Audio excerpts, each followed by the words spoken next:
안녕하세요 시민 여러분, 진중권입니다. 저희 노유진이 지난 4월 총선 이후에 마지막 방송 100회 마치고 몇 달 동안 좀 잘 지냈는데 불려 나왔습니다. 저는 지금 기말고사 그 출제하다 나왔어요. 시국인 만큼 제가 이제 고양이가 있는데 우리 고양이가 요즘 사태 심각성을 아는 것 같아서 울음소리가 달라졌어요. 옛날에 야옹하고 그러는데 요즘은 하야옹 이렇게 울더라고요. 지금 뭐 아시죠? 저 30분 토론할 머리는 없어도 90분 올릴 머리는 있으신 분, 그분 덕분에 지금 나라가 발칵 뒤집혔는데요. 그래도 그분의 업적이 있습니다. 제가 광장에 딱 나가보니까 국민 대통합, 이건 확실히 이루셨더라고요. 영원함이 따로 없고요, 노소가 따로 없습니다. 완벽한 통합을 이룬 것, 이분의 업적으로 남지 않을까 이렇게 생각이 듭니다. 오늘 또 두 분 모셨는데요. 안녕하세요. 그동안 어떻게 지내셨어요? 예, 유시민입니다. 저는 뭐 작업실에서 책 읽고 글 쓰고 일주일에 한 번만 여의도에, 아니 저기 서울에 나옵니다. 방송하러요. 별일 없이 삽니다. 예, 요즘 썰전이 뭐 시청률이 장난이 아니던데요. 에이, 뭐 시청률 가지고. 안 들린다는데? 안 들려요? 예, 뭐 시청률 가지고 그렇게 일희일비할 건 아니고요. 나라가 이런데 시청률이 높으면 뭐하나 그런 자괴감이 듭니다.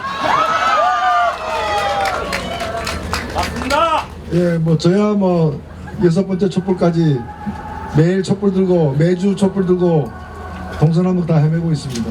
예, 오늘 저희가 주어진 시간이 딱 1시간밖에 없기 때문에 이제 바로바로 진행하도록 하겠습니다. 큰 얘기를 이렇게 해야 될 것 같아요. 어떻게 이런 사태가 벌어졌는가, 그 다음에 내일 어떻게 될 것인가. 내일 아주 운명의 날이죠. 카운트다운 들어가가지고 이제 18시간 정도 남았나, 몇 시간 남았나. 그리고 통과될 거라고 저는 믿는데 그 이후에 어떤 일들이 벌어질까, 이 세 가지 주제로 좀 얘기를 나눠봤으면 합니다. 어떻게 보셨어요? 일단 저희 상상은 좀 하셨습니까? 예.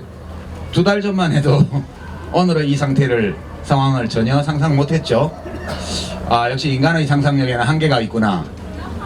지금 기와집에 계신 그분은 무엇이든 우리의 상상을 초월하는 일을 하시는 분이구나, 그걸 깨닫고 있는 중입니다. 예. 근데 뭐 지금 상황은 글쎄요, 뭐 제가 정치도 해보고 또 정치학 책도 읽어보고 했습니다만 정치 이론으로는 분석이 안 되는 상황, 예, 심리학 이론의 도움을 받아야 알 수 있는 상황, 혹은 민속학의 도움을 받아야만 설명할 수 있는 상황이다. 뭐 그렇게 날마다 당혹스러운 심정으로 보고 있습니다. 근데 사실 정치학이나 심리학이나 이런 것들은 민속학도 그렇고 다 그 주체가 인간입니다. 인간이 대상일 때 그 분석도 가능해지는데, 인간을 넘어선 또는 아직 인간에 못 미치는 그런 생물체의 활동에 대해서는 뭐 정치학이나 심리학이 어떻게 가늠할 수가 없는 거죠. 2달 전만 하더라도 상상하지 못했던 일인데, 우리는 맨 첫날 10월 29일 날 2만 명이 모였던 촛불이 100만 명이 되는데 2주 걸렸습니다. 그렇게 빠르게 진행되어 왔지만 우리는 다 그걸 쫓아가고 있는데, 오직 한 분, 청와대에 계신 분, 그분만은 이 빠른 속도를 갖다가 아직 쫓아가지 못하고 있는 거예요. 불과 한 달 전만 해도 이런 일이 없었는데, 그래서 오늘도 아마 주무실 때 이게 꿈이겠거니 내일 아침에는 다른 아침이 오겠거니 이렇게 기도를 하고 주무시지 않나 싶습니다. 예, 저는 이제 며칠 전에 며칠 전에 얼마 전에 보다가 신문 보다 그런 말 나오잖아요. 그냥 습관적으로 도대체 이해가 안 가. 그랬더니 옆에 사람이 그러더라고요. 그분은 이해하려고 하지만 그거 자체가 오류야 그러시더라고요. 그래서 제가 이제 이해할 수 있는 유일한 틀은 뭐냐면, 제가 고스트 이런 거 있죠. 호스트 헌터 이런 거 되게 좋아하거든요. 거기 보면 김영기 법사라는 분이 나와요. 근데 그분이 뭐 하냐면 이제 그런 얘기를 합니다. 사람이 영혼이 이렇게 들어오잖아요. 근데 예, 요 정도 들어와 있는 사람은 쫓아낼 수가 있는데, 아예 들어와가지고 여기가 하나가 된 분이 있잖아요. 그런 분은 쫓아낼 수가 없더라고요. 쫓아내면 죽는데요, 이분이. 지금 거의 그런 상태가 아닌가 이런 생각이 듭니다. 제가 왜 이런 일이 벌어졌나 이렇게 좀 생각을 해봤습니다. 네, 총체적으로 이렇게 평가를 해보면, 원래 박근혜 정부는 탄생하면 안 되는 정부였어요. 그죠? 네. 근데 탄생하면 안 되는 정부가 왜 탄생했나? 이게 그 점이 더 중요한 것 같아요. 이게 원래 선거라는 게 표 많이 받는 사람이 당선되는 제도니까 때로 어리석은 사람, 사기꾼, 미친 사람도 대통령이 될 수 있어요. 그죠? 근데 그런 사람들이 될 때는 뭐 이유가 있는데 이제 제가 볼 때는 박근혜 씨가 대통령이 된 거는 요새 열심히 까고 있는 뭐 TV조선 채널A 이런 데 포함해서 미디어가 베이비 토크, 그러니까 어린애처럼 밖에 말할 줄 모르는 사람의 화법을 두고 간결어법이라고 그랬어요. 그죠? 간결어법이라고 그랬습니다. 그리고 5선 국회의원 하는 동안 법안. 의민 몇 선이죠? 5선 맞죠? 4선인가요? 4선 국회의원 하는 동안 뭐 내놓을 만한 법안 하나 대표 발의한 적이 없는 사람을 옛날 대통령 딸이라고 국정 운영을 잘할 수 있는 것처럼 그렇게 아우라를 씌웠죠? 신비주의 형광등 100개. 형광등 100개. 그 결과 알고 찍은 게 아니라고 봐요. 저는 박근혜 후보 찍은 분들 너무 자괴감에 빠지지 마십시오. 이런 줄 알고 찍은 거 아니에요. 그죠? 네, 그래서 우리가 미디어에 대해서 경각심을 가지고 다시는 그런 일을 할 수 없도록 꿰뚫어 봐야 된다. 그 말씀 하나 드리고요. 두 번째는 박근혜 대통령이 뭘 잘못해서 이렇게 된 게 아니에요. 이 국정이 이렇게 된 것은 박근혜 씨의 대통령 당선이라는 이 선거 결과의 직접적 산물입니다. 달리 어떻게 할 수가 없는 분이에요. 보세요. 박근혜 대통령은 최순실 일당과 어울려가지고 공주놀이만 했죠? 옷 입고 가방 들고 화장하고 머리 올리고 이거요. 애들이 죽든 말든 관심이 없었어요. 혼자 밥 먹고 잘 자고 이상한 약이나 하고. 그리고 실제 국정 운영을 누가 했냐? 김영한 고인이 된 김영한 민정수석의 비망록 업무 일지를 보면 이 유신 50 시대로 돌아가는 모든 이 역사적 대행이 김기춘 비서실장에서 비롯되었다는 거 알 수 있지 않습니까? 그래서 실제 내치 그리고 외교 이런 의사결정은 김기춘이 중심이 돼서 다 했고, 맞습니다. 박근혜 대통령은 최순실이 써준 원고 읽으면서 예쁜 옷이나 입고 예쁜 머리나 만들고 잠자는 약이나 먹고 그렇게밖에 한 거 없어요. 그러니까 드라마도 봤어요. 예, 자기가 감당할 수 없는 자리에 가서 이렇게 된 거니까 저는 연민의 정을 느낍니다. 연민의 정을 느낀다 그러면 정이 너무 해프다는 얘기를 딱 듣기 쉬운 상황입니다. 사실 박근혜 대통령은 대통령 직선제가 다시 시작된 1987년 이래 지난 30년 동안 6명의 대통령이 뽑혔는데 그 중에서 가장 표를 많이 받아서 당선된 대통령입니다. 51.6%를 받았어요. 근데 지금은 뭐냐? 대통령 임기를 그대로 끝까지 다 채우기를 바라는 사람이 2.2밖에 안 돼요. 찍은 사람이 다 떠났어요. 그 찍은 사람들도 문제지만은 그 찍게 된 배경에는 1+1인 줄 알았어요. 박정희와 같은 그런 이도 잘못된 경제 신화가 다시 올 수 있다고 착각을 하고 박근혜 또 엄마 아버지 다 총알에 잃은 사람을 구함으로써 1+1이 이를 선택한다고 해서 더 많은 사람이 표를 줬는데 뽑고 보니까 1+1인데 이거는 박정희가 아니라 최순실이라 하나가 더 있는 거예요. 그래서 실제 대통령이 무엇을 잘못한 게 아닙니다.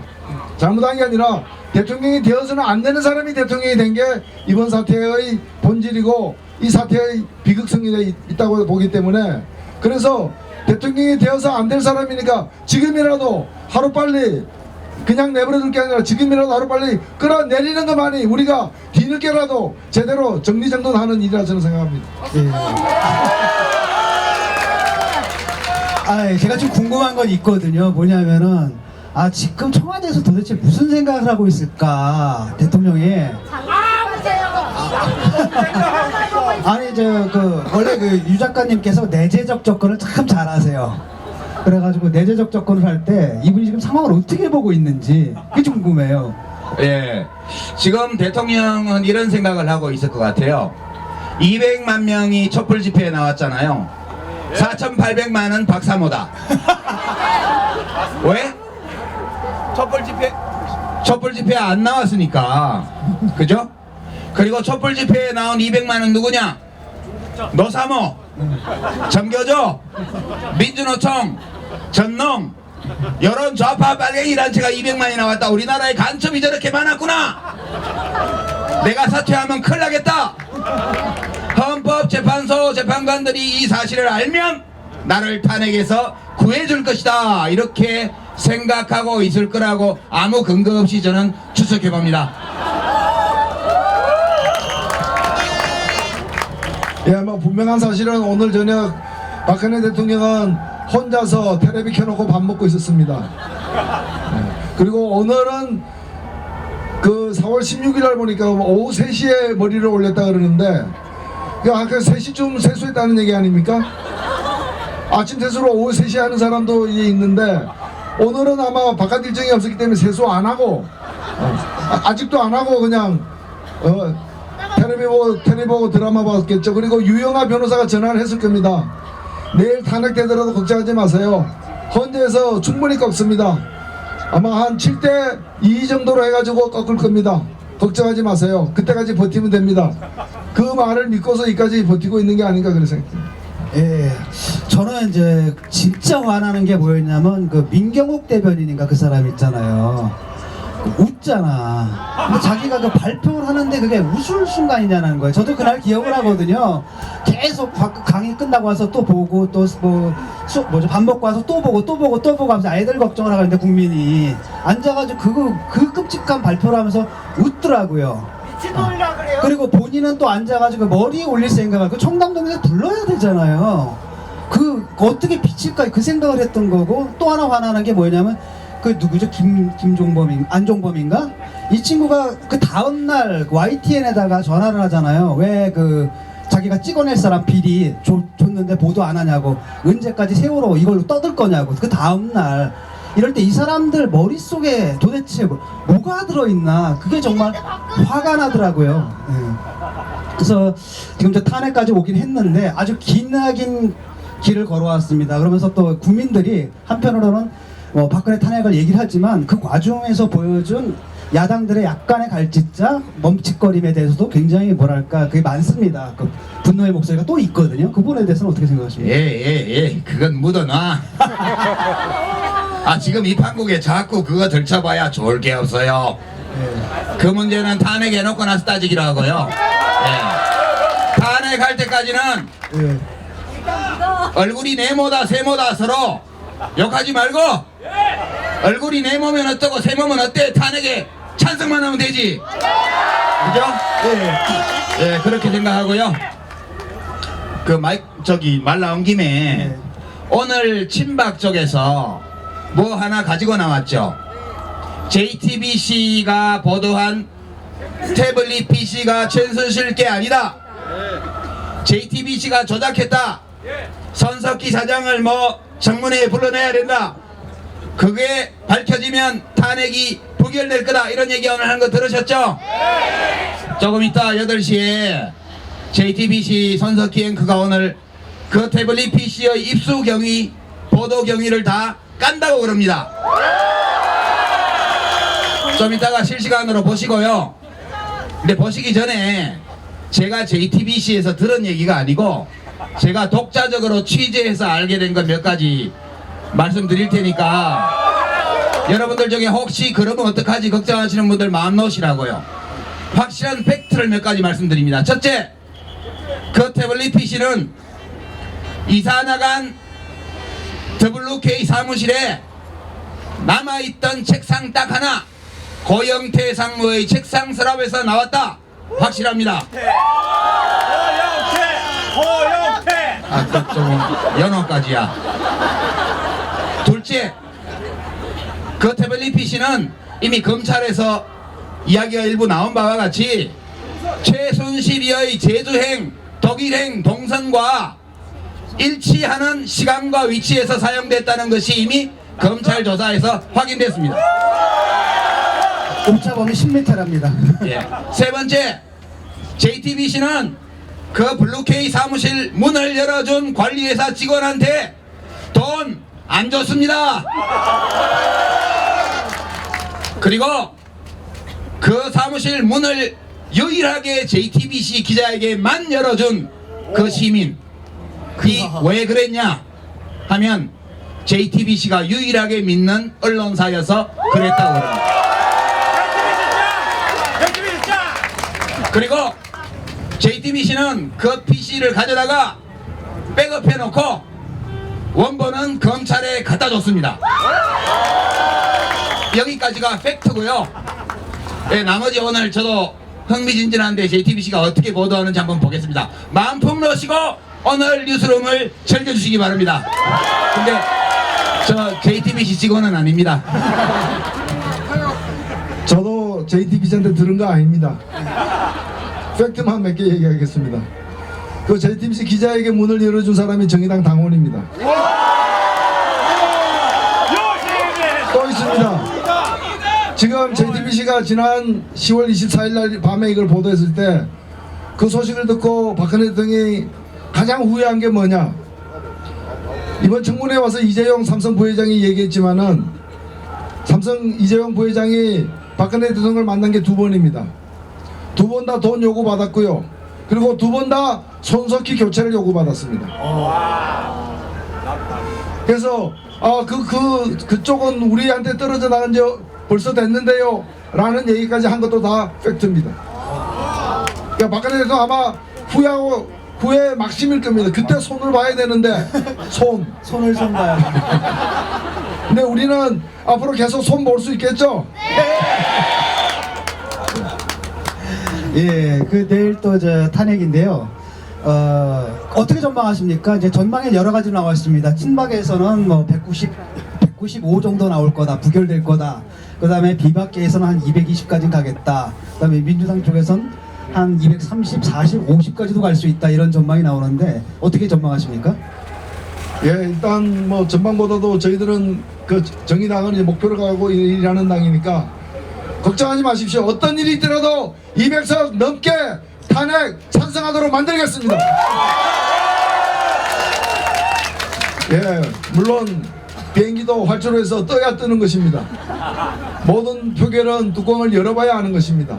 다만 지금 여러 가지 정황을 볼 때 가결될 가능성이 높다는 것이 일반적인 관측인 건 또한 사실입니다.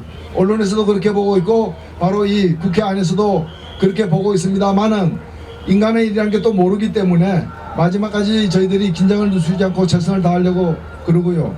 그리고 오늘 2시 40분에 발의가 됐습니다. 24시간 되는 게 내일 2시 40분입니다. 그래서 내일 본회의를 갖다가 2시가 아닌 3시에 지금 열었습니다. 그래서 시간은 내일 오후 3시부터 내일 밤 12시까지 밖에 없습니다. 밤 12시까지 이걸 통과시키지 못하면은 이번 탄핵 소추안 발의된 것은 무효가 됩니다. 폐기가 되는 것입니다. 그래서 3시부터 밤 12시까지 그 9시간 동안 결판을 내야 됩니다. 그래서 반드시 탄핵이 의결될 수 있도록 하고, 그리고 이것이 통과되는 순간 2부를 만들어서 서류로다가 한 부는 이걸 헌법재판소에다가 검사의 자격, 검사로서 이걸 제출할 소추위원 법사위원장에게 한 부를 주고 한 부는 청와대로 보냅니다. 이것이 청와대에 도착하는 순간 한 2시간 걸리겠죠. 도착해서 대통령 손에 들어가면 그때부터 박근혜 대통령 권한이 정지됩니다.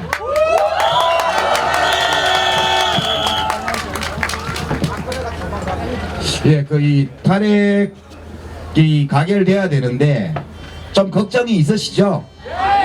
아니요. 걱정이 있어요. 왜냐하면 찬성 찍을까 반대 찍을까는 지금 새누리당 국회의원들 마음속에 있는 거고, 일부 찬성하겠다고 밝힌 의원들이 있고 일부 내놓고 반대하는 의원들이 있고, 전체로 보면 100명 가까이가 말을 안 하고 있어요. 그래서 이분들이 오늘 밤 내일 오전까지 고민하실 것 같아요. 그래서 제가 여기 박근혜 대통령을 찍은 분들도 좀 있죠? 없나요? 평소에 한나라당을 지지하신 분들도 혹시 계시죠? 에이, 그래도 한 분이라도 계시면. 지금 중요한 거는 새누리당 국회의원들을 선거 때 도와줬던 분들 있죠? 선거운동할 때. 그분들 중에 탄핵 반대하시는 분들은 가만 계시고요. 그분들 중에도 탄핵 찬성하는 분들이 엄청 많거든요. 그런 분들이 오늘 밤에 전화를 해주셔야 돼요. 자기 동네 국회의원, 자기가 당선되도록 도와줬던 국회의원한테 전화해서 이번에 탄핵 부결되면 당신들 다 죽는다. 이미 거의 죽었지만 그래도 혹시라도 살아나고 싶다면 이번에 탄핵안을 가결시켜야 된다는 얘기를 해주시는 게 되게 중요하다고 저는 믿습니다. 그래서 여러분 자신은 안 하셨을지 몰라도 주변에 보면 아는 사람 중에 새누리당 선거운동 하셨던 분들 있을지 몰라요. 오늘 전화번호부 뒤져가지고요, 그럴 만한 분들한테 전화하시고 국회의원한테 전화 좀 하라고요. 그렇게 해서 우리가 할 수 있는 마지막 하나라도 하면서 내일을 기다려야 된다. 그 점은 좀 여러분께 부탁드립니다. 예, 이건 좀 기술적인 질문인데요. 혹시 내일 또 뭐 찬반 토론 같은 거 있나요? 예, 이거는 없습니다. 뭐 토론할 일이 없잖아요. 아니, 왜냐면 저 혹시 또 찬반 이거 토론 나오면 필리버스터 하지 않을까 싶어가지고. 인사 문제에 관한 것이기 때문에 찬반 토론 대상이 아니고 필리버스터도 없는 것이 확인됐습니다. 아, 예, 그렇군요. 예. 이거할 능력이 안 돼요. 예. 지금 저희 토크쇼는 지금 팟빵으로 좀 중계가 되고 있습니다. 그걸 꼭 전해달라고 하셔가지고 말씀드리고요. 이어가지고 일단 가결이 될 경우, 난 이제 부결이 될 경우 상상하고 싶지가 않거든요. 일단 가결. 얘기해봐야 돼. 그래요? 부결될 경우. 부결될 경우 그럼 어떻게 될까요? 예, 부결되면 국회 해산해야죠. 아, 근데 국회를 둘 수가 없죠. 해산님은 이제 건데 이제 헌법에 따르면은 200인 이하가 되게 되면은 그 위헌적인 상태가 되는데, 그때 두 가지 이론이 있는 것 같아요. 해산해야 된다는 이론도 있고, 또 다른 한편으로는 보궐선거를 또 뽑아가지고 하니까 아무도 국회 운영에 지장이 없다라고 하는데, 그건 어떻게 되는 겁니까? 아니요, 일단은 국회의원 100명 이상이 사표 낸다고 해서 자동 해산되는 건 아닙니다. 그리고 나머지가 버티고 있으면은 빈 자리만큼을 새로 뽑는 것이지 자동 해산되는 건 전혀 아니고요. 거기서 오해가 없기를 바라고, 제가 해산돼야 된다는 얘기는 이런 국회 도서 뭐 하느냐라는 국민들의 질타가 그렇다는 말씀이고, 저는 만약 가능하다면은 다시 회의를 소집해가지고 탄핵을 다시 낼 수도 있어요. 그래서 정말 우리 그렇게 되면 아마 제가 볼 때 여의도에 한 300만 모일 것 같은데, 여의도에 300만이 이렇게 또 둘러싸인 상태에서 한 번 더 해봐. 한 번 더 해가지고 그또 부결시키면 그땐 다 죽여야지 그거 뭐. 그게 우리 국민들의 심정이라는 뜻입니다. 그래서 그리고 국회에서 안 된다면 국회에서 안 된다고 물러설 필요 있어요? 청와대에 올려가서 끌어내려야 되는 거 아니에요? 즉각 퇴진, 더 빠른 퇴진을 확실하게 해야죠. 좀 위험한 발언을 하시네. 제가 이거 부결되는 경우에 이야기를 해봐야 된다고 말씀드린 이유가, 새누리당 국회의원들이 오늘 밤에 이 고민을 많이 할 거예요. 찬성할까 반대할까 고민하는데, 혹시 부결되어 버리면 그 다음 사태가 어떻게 되지? 예, 그게 지금 새누리당 국회의원들이 고민하는 문제일 거라고 봐요. 저는 뭐 이렇게 과격한 얘기는 안 하겠습니다. 우선 부결이 되게 되면 첫째로는 이 탄핵 부결에 항의하는 시민들이 청와대로 가는 게 아니라 국회와 새누리당 당사로 갈 거라는 것은 명백하죠. 뿐만 아니라 각 선거구에 있는 현역 국회의원들의 지역구 사무실로 가리라는 건 명백하죠. 그렇습니다. 이거를 새누리당 의원들이 잘 아셔야 돼요. 만약 탄핵 찬반 여론이 반반 정도라면 견딜만 할 거예요. 근데 지금 7대1이잖아요. 7대1. 탄핵 찬성이 7이면 반대가 1.5밖에 안 되는 상황이에요. 그러면 그 다음에 무슨 일이 벌어지냐? 해고당하는 거예요. 자기들이 2년 반 후에, 3년 반 후에. 그 문제가 있어서 이건 심각하게 생각해 봐야 되고요. 두 번째는 시민들 입장에서 보게 되면 주권자로서 국가 운영 권한을 맡겼는데 계약 위반을 했잖아요. 성실 의무를 안 지켰잖아요. 애들 죽어가는데 머리나 올리고 있었잖아요. 그러니까 이걸 다시 되돌리고 싶어요. 국민은 주권자니까 되돌릴 권리가 있습니다. 근데 국회에서 직무를 유기해버리고 대통령은 버티면 뭐가 남겠어요? 제가 볼 때는 시민들의 시위가 더 이상 촛불만 켜고 소리만 지르는데 머무르지 않을 것이다. 저는 그렇게 예측합니다. 그래서 이 점을 새누리당 국회의원들이 심각하게 받아들여서 내일 250표 이상의 찬성으로 가결시켜주기를 바랍니다. 예, 이제 가결된 다음에도 또 문제가 있죠. 왜냐하면 딱 직무가 정지되는 순간에 누가 대항하죠? 네, 그놈이 그놈이라는 이런 사태가 있지 않습니까? 그래가지고 일각에서는 이거 저 탄핵 뭐 이런 얘기 나오기 전에 먼저 받았어야 된다. 김병주 총리 내정자죠. 그분을 받았어야 된다. 이런 얘기도 좀 나오는데 거기에 대해서는 어떻게 생각하십니까? 예, 물론 이제 황교안 총리가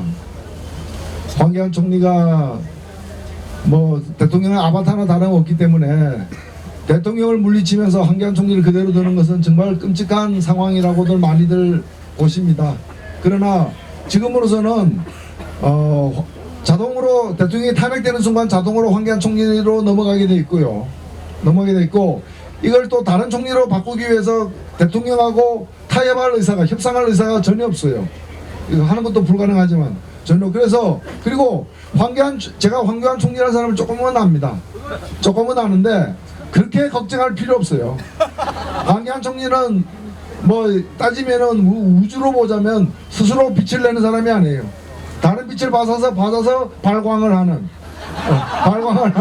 빛이 이렇게 반사되어서 빛이 나는 사람이지 스스로 빛을 내는 사람이 아니기 때문에 빛의 근원인 박근혜 대통령이 어둠의 세계로 유폐되게 되면은 황교안 총리가 할 수 있는 것은 그야말로 최소한의 권한대행 이상의 일을 하기 힘들 것이다 이렇게 봅니다.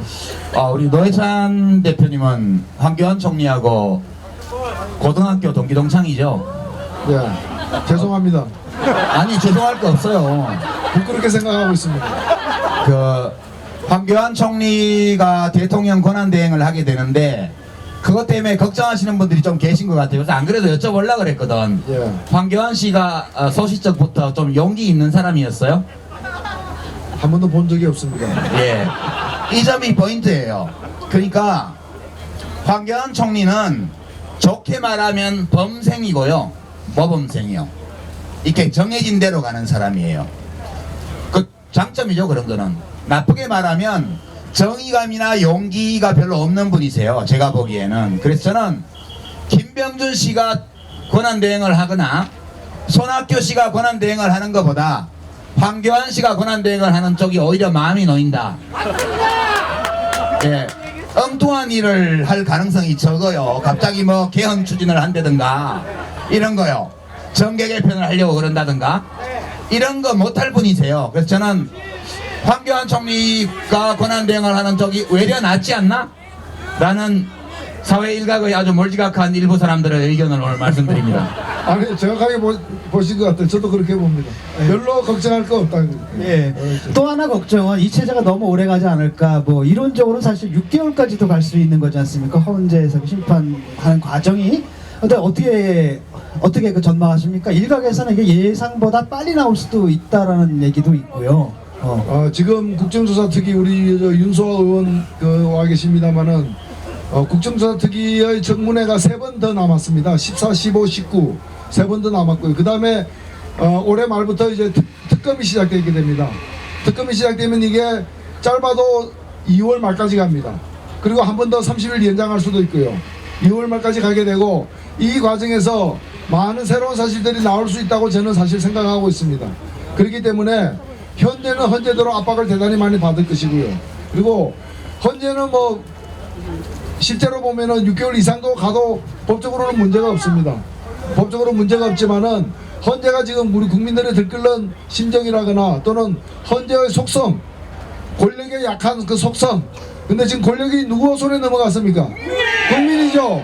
예, 엄청 넘어갔죠. 그리고 국민이 그 권력을 여지없이 힘껏 발휘하고 있기 때문에 헌재가 지금 가장 크게 눈치 보는 거는 권한이 정지된 대통령이 아니라, 그리고 다시 살아날 가능성이 없는 대통령이 아니라, 그리고 다시 당분간은 집권할 가능성이 없는 새누리가 아니라 현재 권력을 갖다가 마음껏 분출시키고 있는 국민들의 눈치를 갖다가 보지 않을 수 없기 때문에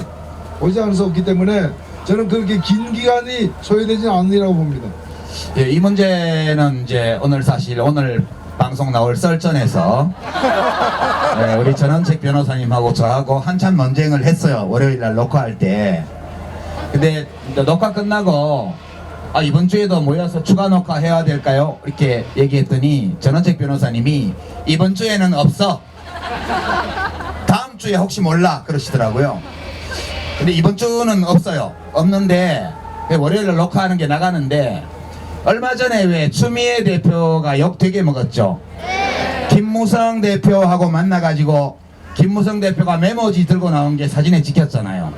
거기 보면 행상 책임 괄호 열고 형사 X 괄호 닫고 이 메모 때문에 뭐 탄핵에 협조해주면 나중에 형사 책임을 면제해주는 그런 거래를 했다 이렇게 보도가 처음에 나와서 좀 시끄러웠죠. 저 사실 추미애 대표를 별로 좋아는 안 하는데요. 그래도 굉장히 억울하게 욕먹은 거예요. 그날 그 모임의 성격은 제가 보건대는 추미애 대표는 법률가잖아요. 김무성 대표는 아니잖아요. 법률가 아니라도 우리 만주 변호사, 삼선 국회의원 정도 되면 이렇게 훌륭한 분은 법을 잘 알지만 어느 뭐로 보나 김무성 대표가 지적인 분은 아니시잖아요. 그러다 보니 추미애 대표가 헌법재판소의 탄핵 심판과 그 다음에 법원의 형사재판의 차이를 설명해 준 거예요. 그게 행상책임이라는 게 법률 용어인데 행동할 때 행자하고 모양 상자예요. 그 영어로는 responsibility of behavior라 그래서 이 헌법재판소의 탄핵 심판은 형사재판이 아니에요. 이 사람이 대통령의 행위가 헌법의 어떤 조항에 비추어서 범죄의 구성 요건을 충족시키냐 안 시키냐 유죄냐 무죄냐 이걸 따지는 게 아니고요. 대통령이 행정부의 수반으로서 국가 원수로서 국가의 대표로서 헌법과 법률에 대해서 어떤 태도를 가지고 업무를 받냐 어떤 행태를 보였냐를 보고 이 사람이 대통령직을 수행하는 것이 합당한가 더 이상 합당하지 않은가를 심판하는 거거든요. 이것은 형사재판과는 무관해요. 그래서 추미애 대표의 설명은 제가 짐작컨대 탄핵 심판은 이런 성격의 재판이기 때문에 100% 탄핵 인용이 된다. 국회에서 의결하면 헌법재판소에 가서 부결될 걸 걱정할 필요가 없다. 그리고 이것은 형사재판과는 다르다. 이렇게 설명한 거를 그렇게 메모해 왔는데 그게 사진이 찍혀서 그렇게 보도가 되는 바람에 저렇게 욕을 먹고 제가 참 추미애 대표 많이 안타까웠어요. 예, 이 말씀 드리는 이유는 헌법재판소에서 이것을 오래 끌 이유도 없고 헌법재판관들이 보수적이긴 하지만요 그분들도 나라 생각하는 분들이세요. 평생 법조인으로 인생을 바쳤고 법조인의 최고령에 헌법재판관에 간 사람들이잖아요. 자기의 탄핵 심판 결과가 역사에 기록된다는 건 누구보다 잘 알아요. 법률가로서 헌법재판관으로서 압도적 다수 국민이 요구하고 탄핵의 사유가 명백한 이 건에 대해서 탄핵 기각을 한 재판관으로 절대 이름을 남기고 싶어 하지 않습니다. 그래서 저는 내일 국회에서 탄핵 의결을 해서 헌법재판소에 보내면 아무리 길어도 석 달, 웬만하면 2달 내외에 탄핵 심판이 나올 것으로 예측합니다. 참고로 만주 변호사로서 한 말씀 드리면은 2002년도에 그 악몽 같았던 노무현 대통령 탄핵 재판이 있었죠.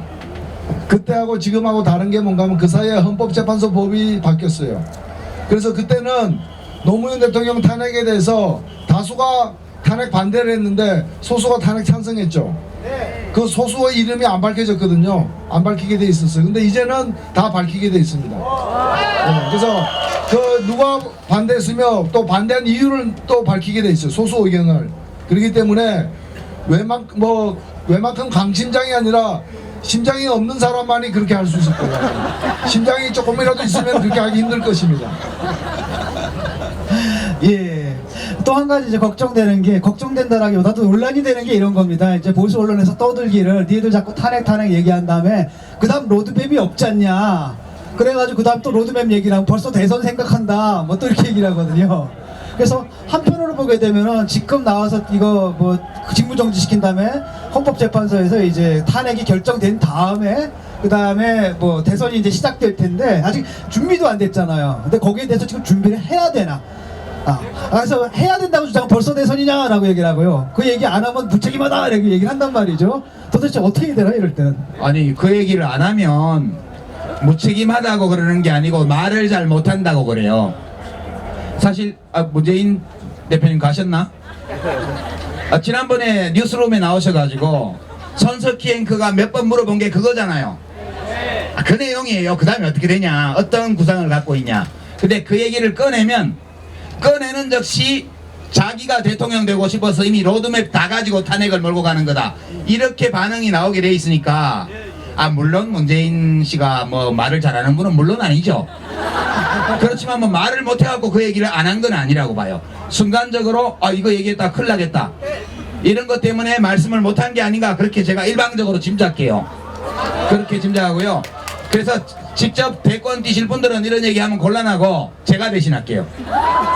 제가 자 12월 9일에 국회가 탄핵을 의결합니다. 뭐 가상적이지만 의결하고 헌법재판소로 넘어가면 대통령 직무가 바로 정지되고 황교안 총리가 권한대행을 하고 이제 그렇게 되고 탄핵 심판이 내릴 때까지는 정당들이 조기 대선 준비를 내놓고 하기가 어려워요. 왜냐하면 탄핵이 인용이 돼야, 결정이 돼야 레이스를 시작을 하죠. 근데 60일 안에 선거를 해야 돼요. 헌법재판소가 예컨대 3월 말에 탄핵 심판을 했다. 그러면 5월 마지막 주 수요일 날 대선하는 거예요. 그러면 2달 동안에 후보 뽑고 다 해야 되잖아요. 너무 바빠요. 그래서 처음에 명예퇴진 얘기가 나왔을 때 박근혜 대통령이 지금 당장 사임하고 싶다. 근데 민폐가 되니까 총리 추천해주면 그 사람 세워놓고 난 짐 쌀게요. 청와대에 안 있고 나가 있을게요. 그리고 한 넉 달 정도는 필요하니까 4월달에 선거하세요. 그래서 제가 사표는 2월달에 낼게요. 그렇게 해서 여야 합의가 되었으면 질서정연한 퇴진이 되죠. 물론 그래도 특검 받고 이건 다 해야지. 그건 별개의 문제니까요. 근데 그렇게 안 됐기 때문에 지금 굉장히 급박하게 가요. 그래서 이제 가정을 해서 내일 의결이 되고 헌법재판소에서 3월 하순에 탄핵 결정을 했다. 그러면 5월 말. 헌법재판소가 2월 말에 결정했다. 그러면 4월 말에 날씨 좋을 때 선거하는 거예요. 그렇게 되고요. 여야 정당들은 탄핵이 기각될 경우와 인용될 경우 헌법재판소에서 양쪽을 다 대비해야죠. 기각될 경우에는 프로그램을 만들면 되고 대처법을, 인용될 경우에 대선이 60일 이내에 치러야 되기 때문에 그 준비를 해야만 돼요. 그러니까 경선 룰 확정하고 뭐 만약의 경우를 위해서 선거인단 모집하고 이런 사전 작업들을 미리 해야겠죠. 그리고 대선 예비주자들은 이미 대선 들어가는 거예요. 뛰어다니고 강연 다니고 뭐 행사 나가고 뭐 무슨 정책 발표하고 다 하는 겁니다. 그게. 근데 대선 공약으로 발표하는 게 아니라 우리나라 이렇게 가야 됩니다. 이런 걸 어디 강연 가서 하겠죠. 그런 방식으로 좀 이상한 형태의 대선 예비 선거운동이 펼쳐지게 되는 거고요. 제가 보기에는 탄핵 인용이 되고 약 한 57일 후에 선거를 치르는 일정일 거기 때문에 30일 내지 35일 정도의 후보를 뽑아야 돼요. 그리고 후보표 확정되면 곧바로 후보 등록하고 선거운동 시작되는 거예요. 이제 그 일정이기 때문에 저는 이 정도는 헌법재판소의 탄핵 인용 결정을 예상하고 주요 정당들이 준비해 나가면 충분하다. 뭐 국정 중단될 일도 없고 정치적 혼란이 생길 일도 없다. 그렇게 생각합니다. 주 대표가 국정 중단은 지금이 국정 중단된 상태예요. 지금 대통령이 빨리 탄핵되는 순간부터는 권한대행이 있기 때문에 어쨌든 그 권한대행이 열심히 성실하게 일을 하면 국정 중단이 안 되는데 지금은 대통령이 있는 상태에서 국정을 스스로 중단했잖아요. 국무회의에 안 나간 지 지금 2달이 됐어요. 대통령이. 그래서 국정 중단은 내일이면 끝난다. 내일 탄핵이 되는 순간 국정은 다시 지속될 것이다. 이렇게 보면 될 것이고요. 그리고 제가 다른 당 얘기라서 참 얘기를 안 하려고 했는데 오늘 보도를 보니까 이제 이정현 대표가 탄핵이 가결되면은 가장 유리한 사람은 문재인이다. 그래서 가결되면 안 된다는 거예요. 그 다음에 근데 또 재밌는 얘기가 뭐냐면 근데 탄핵이 부결되면은 이것도 가장 크게 이익 보는 사람, 그 가장 큰 책임 있는 사람은 문재인이다. 어쩌라고 그래요.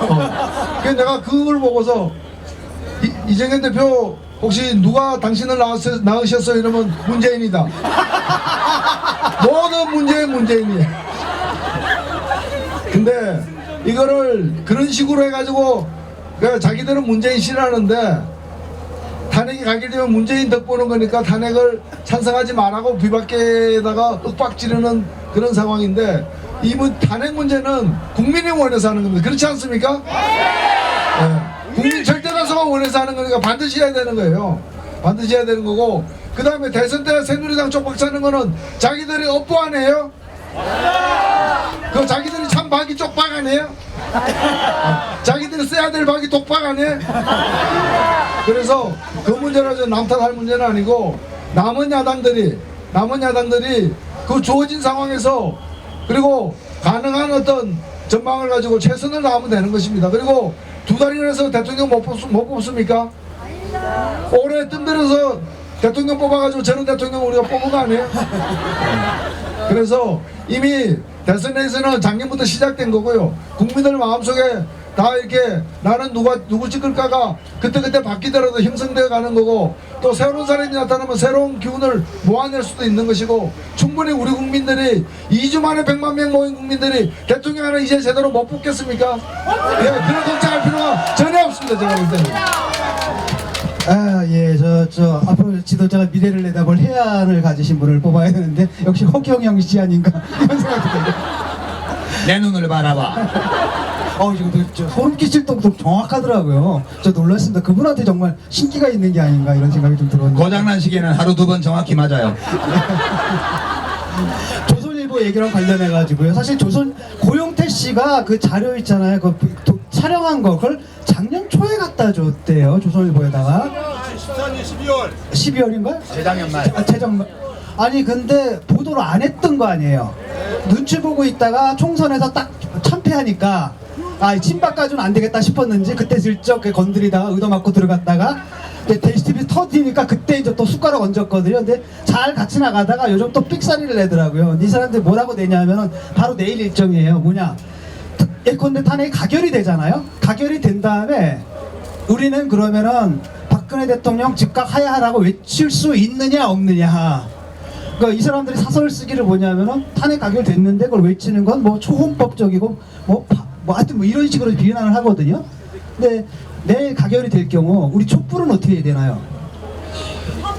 촛불은 뭐 해도 되고 안 해도 되죠. 그러는데 가만히 있으면 좀 불안하잖아요. 제가 아는 분 중에 헌법재판소 뒷골목에 사는 분이 있어요.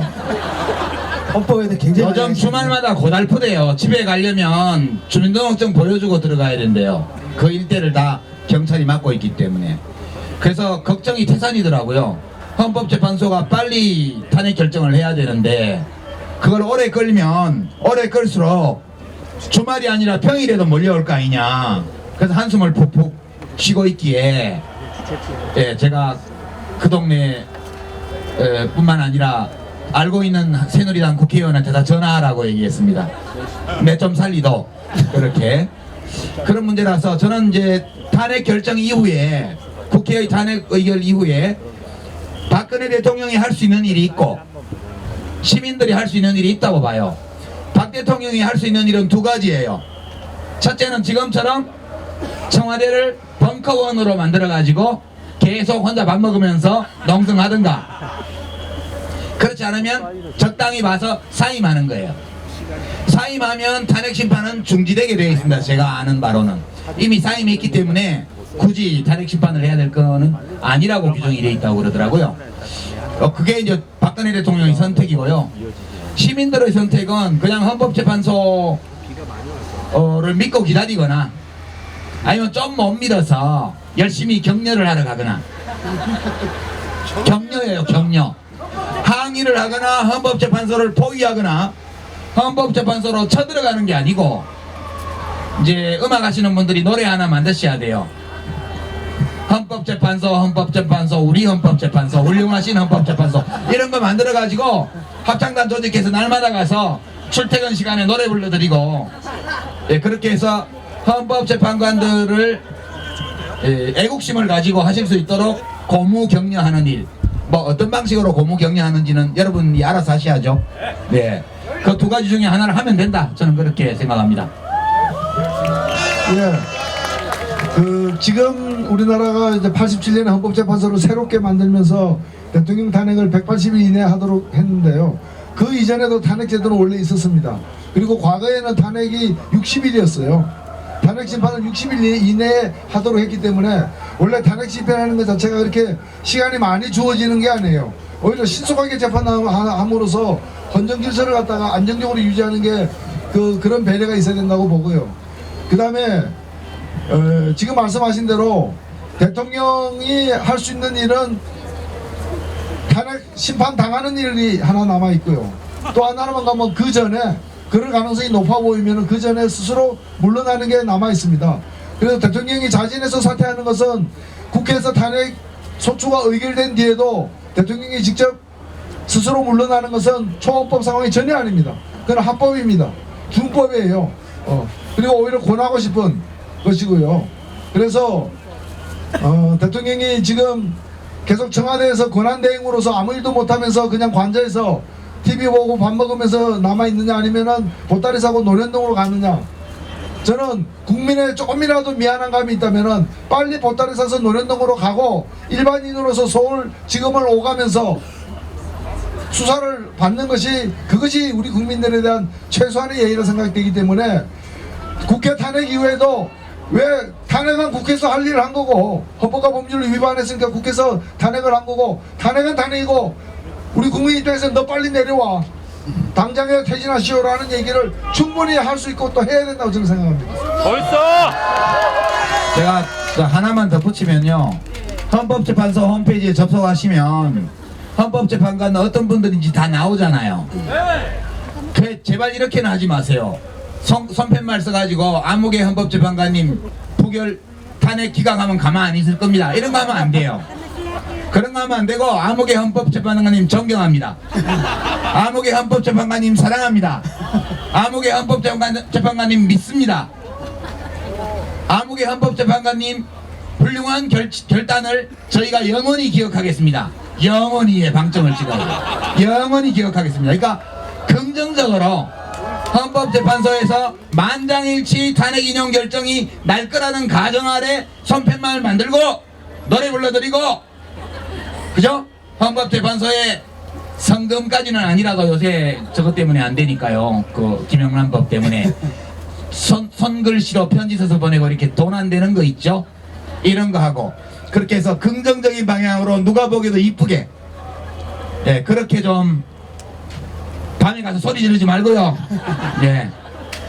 예, 저게 이제 준비한 뭐 하신 말씀 하진 않으셨습니다. 이제 저희한테 이제 허락된 시간이 거의 다 됐는데요. 아쉽죠. 아까 그 말씀하셨듯이 대통령이 져야 할 책임이 법적 책임만 있는 건 아닌 것 같아요. 일단 윤리적 책임이고 정치적 책임이 있죠. 우리가 흔히 이른바 말하는 도의적 책임, 그건 대통령이 지는 겁니다. 그 법적 책임은 우리가 지우는 거예요. 자기 스스로 질 수 있는 책임은 윤리적 책임이고 도의적 책임이고, 그게 바로 이제 물러나는 일이죠. 즉각 물러나는 일인데, 대통령이 즉각 물러나는 것이 바로 국민에 대한 도리라면은, 물러나신 다음에 또 구치소에 가는 게 최순실에 대한 의리가 아니겠습니까? 아니 그 형법상의 범죄자냐 아니냐 이거에 대해서 우리가 헌법의 정신을 존중해서 예. 너무 단정하는 말은 삼가하는 게 좋을 것 같아요. 예, 근데 구치소가 아직 그거 결정이 안 된 사람들이 가는 데 아닌가요? 아 그래도 피의자가 가는 데잖아요, 아직. 아 그래도 그 범죄가 중대하고 범죄가 충분히 소명되었고 도망치거나 증거를 인멸할 우려가 있을 때 구속하는 거지. 증거인멸 의료 있죠. 아 증거는 너무 많이 늘려서 인멸할 수가 없어. 그리고 박근혜 대통령은 출국 금지만 딱 해놓으면 대한민국 어디에도 도망 못 가요. 그러니까 도주 및 증거인멸의 우려가 거의 없는 분이기 때문에 저는 불구속 수사와 불구속 기소를 강력히 주장합니다. 벌써 동의하십니까? 그게 맞잖아요. 네, 뭐 법 앞에 만인이 평등해야죠. 그러니까 아니 그 우리가 뭐 이렇게 감정적으로 대할 문제는 아니지만은 그렇다고 해서 대통령이라고 특권 일단 그만두면 대통령이 아니기 때문에 정직 대통령이라 해가지고 뭐 더 많이 봐주고 할 필요는 저는 없다 봅니다. 예, 일단은 그 공범들이 감옥에 있기 때문에 같은 죄질이면은 같은 처우를 받는 게 맞죠. 아니 공범들은 외국으로 도망도 가고 막 했잖아. 근데 박근혜 대통령은 아니란 말이에요. 우리가 아무리 미워도 시민의 권리, 피의자의 권리는 보호를 해줘야 된다고 저는 생각해요. 박근혜 대통령 같은 사람의 인권마저도 확실히 보호해줄 때 우리 모두는 안심하고 살 수 있잖아요. 예, 저는 그렇게 생각합니다. 제가 하나 이제 추가로 말씀드리고 싶은 건 뭔가면은 구속 수감이 인권을 짓밟는 게 아니에요. 예. 아니 도주 및 증거인멸의 의리가 없다니까요. 교도소 안에서도 인권은 잘 보장되고 있습니다. 아 이거 혹시 그거 정의당의 그 기본 입장이에요? 아니요, 저는 제가 얘기한 건 뭔가면은 이 판단은 우리가 할 필요가 없고 법원에서 구속시킬까 말 것인가는 법원에서 판결하는 거예요. 아니 그런데 그렇긴 한데 우리가 막 구속하라고 막 그러면 안 된다는 거지. 예. 에이 너무 심하다 그건. 아니 뭐 재소자 인권은 확실히 보장해드리겠습니다. 예, 홍준표 경남지사가 이런 명언을 했죠. 개가 짖어도 기차는 간다.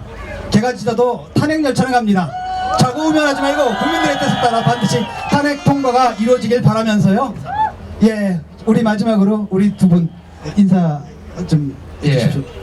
그 경로우대로 제가 먼저 제가 젊으니까 맨 마지막에 피날레를 우리 노 대표님이 하셔야 되니까요.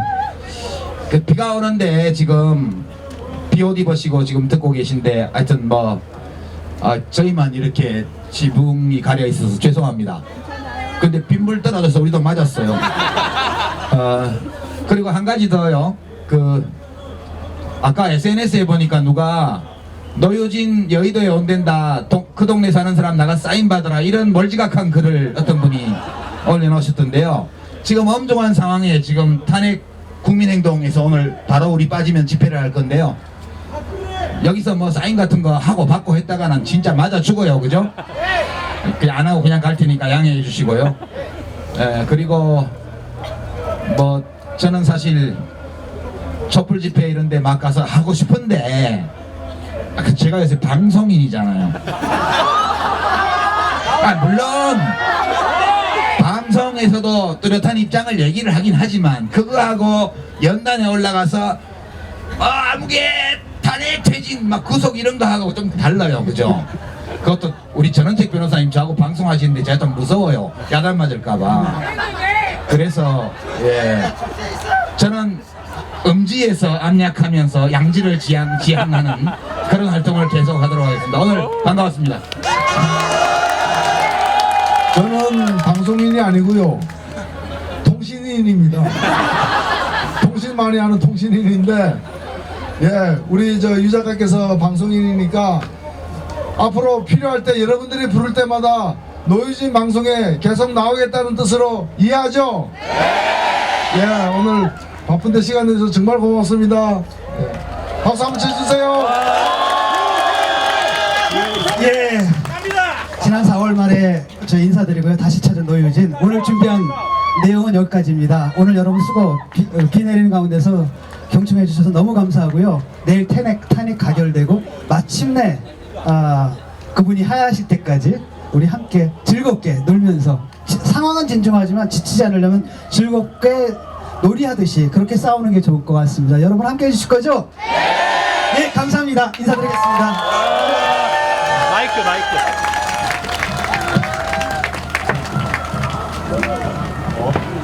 아직 세 분 내려가시지 말고요. 딱 하나가 남았습니다. 지금 우리가 말씀하시고 듣는 과정이었는데요. 여기에 모인 이유는 딱 하나입니다. 새로운 세상을 함께 만들고 싶기 때문에 같이 외치겠습니다. 그렇지만 아까 우리 유 작가님 말대로 거친 얘기는 빼고 우리가 함께 하면 살자로 그렇게 한번 하겠습니다. 이것은 같이 하실 수 있을 겁니다. 두 번 하겠습니다. 함께 살자, 함께 살자. 함께 살자! 함께 살자! 네, 고맙습니다. 노유진의 특별방송 이상으로 마치겠습니다.